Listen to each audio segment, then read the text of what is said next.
अक्षय नवमी का त्योहार बड़े ही धूमधाम से मना। धमतरी में लेडीज क्लब धमतरी द्वारा मनाया गया आंवला नवमी। 38 वर्षों की परंपरा रही कायम।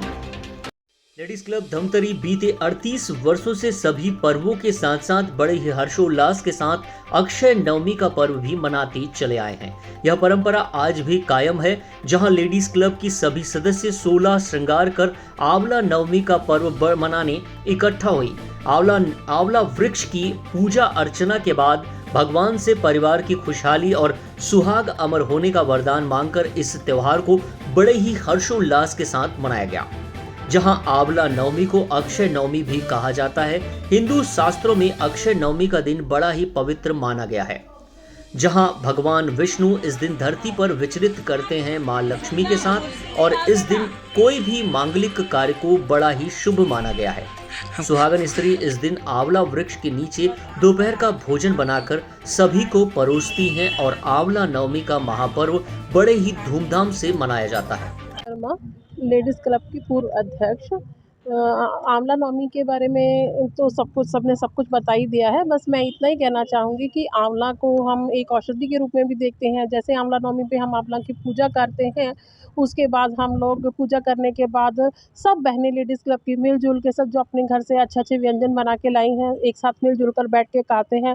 माँ लक्ष्मी और नारायण से सुहाग की कामना करते हैं, माँ से सुहाग मांगते हैं और खूब अच्छे से इसको पर्व की तरह मनाते हैं, मिठाइयाँ खाते हैं।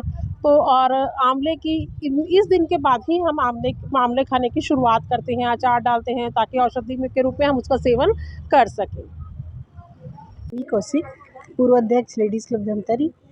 और विगत 38 वर्षों से लेडीज़ क्लब आंवला नवमी का पर्व निरंतर मनाते आ रहा है।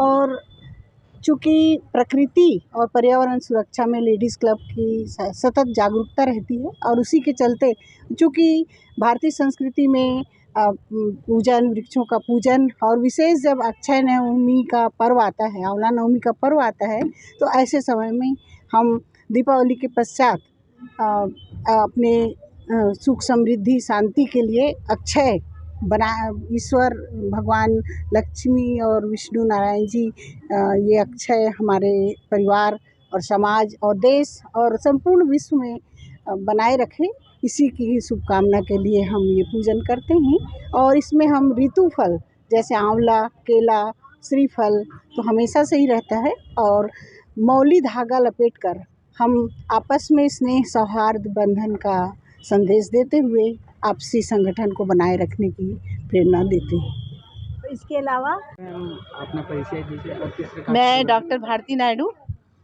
लेडीज़ क्लब की पूर्व अध्यक्ष रही हूँ। मेरे साथ मेरे लेडीज़ क्लब के सभी साथी लोग हैं। आज हम लोग यहाँ पर आंवला नवमी मनाने के लिए इकट्ठे हुए हैं, और आंवला नवमी को अक्षय नवमी भी कहा जाता है। आज का दिन हमारे सनातन धर्म के अनुसार बहुत बड़ा पर्व है, और आज कोई भी मांगलिक कार्य करने के लिए किसी भी प्रकार के समय को नहीं देखा जाता है। आज किसी भी समय वो कार्य पूर्ण करने की हम लोग को अधिकार रहता है हमारे धार्मिक अनुसार में। और आंवला नवमी में आंवला के पेड़ के नीचे सभी पूजन सामग्री को शामिल किया जाता है, और आंवला के पेड़ में रोली को गोल लपेट कर और उसकी परिक्रमा की जाती है, और भगवान विष्णु से याचना की जाती है कि जो भी हमसे गलतियां हुई उसको क्षमा करो और अपनी कृपा का हस्त हमारे सिर पर रखो। आंवला नवमी मनाने से किस तरह का फायदा होता है इसका? आंवला नवमी माँ लक्ष्मी और विष्णु भगवान का पूजन है। आंवला पेड़ का पूजा करने से जिसमें भगवान विष्णु का वास होता है, उसमें माँ लक्ष्मी भी बहुत प्रसन्न होती है, और जो भी पूजन विधि विधान से करता है, विधि विधान से ना करके भी मन क्रम वचन से एकनिष्ठ होकर उनका ध्यान करता है, उसको समृद्धि प्रदान होती है।